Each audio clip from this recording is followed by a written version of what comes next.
With all the talk about the economy during this election season, what do resin sales say about the state of the North American plastics industry? Well, the results are mixed.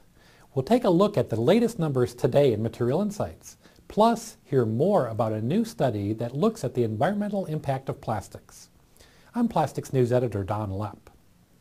The first half of 2016 was reason to celebrate for makers of PVC and HDPE resins. PVC sales in the United States and Canada grew more than 7% in the 6-month period, while HDPE sales rose 3.5%. Those are the latest figures from the American Chemistry Council. Sales of PVC into export markets were up almost 14% in the half, which helped boost domestic sales growth of almost 5%. The domestic PVC market benefited from the rebound in U.S. housing starts. On the HDPE side, export sales growth of 21% magnified domestic sales growth of around 1%. First half sales of other commodity resins were not as robust. Regional sales of polypropylene and low-density PE were up less than 1%, while linear low-density PE sales were flat. Sales of solid polystyrene actually slid 1.5%. Next up, I talked with Emily Tipaldo, ACC's Director of Plastics Packaging and Consumer Products at ACC in Washington, about a new report that attempts to quantify the environmental costs and benefits of plastics in packaging and consumer goods. What the study is telling us is that plastics and using plastics can help us to lower our environmental footprint. So in comparison to using other materials, the environmental costs in these consumer goods sectors is nearly 4 times less than if we were to use alternatives.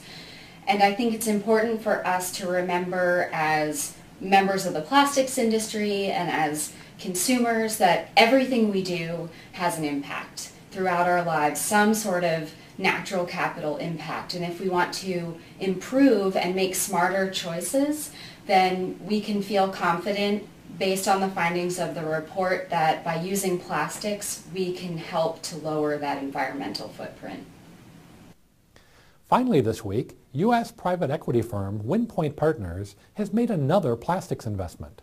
The company already owns Novolex, North America's largest maker of plastic film and bags. Now it's getting into PVC compounding. WinPoint is buying Aurora Plastics through a partnership with the Ontario Teachers' Pension Plan. Plastics industry veteran Mike Fitzpatrick will be chairman of Aurora's holding company. WinPoint says its investment will help Aurora develop new products and expand its geographic reach. Aurora was founded in 1997 and has plants in Streetsboro, Ohio and Welcome, North Carolina. The plants have combined blending capacity of more than 500 million pounds annually, making rigid PVC compounds for a wide range of extrusion and injection molding markets. That's Material Insights for this week. Make sure to follow Plastics News for all the latest materials-related news every week in print and every day online at plasticsnews.com.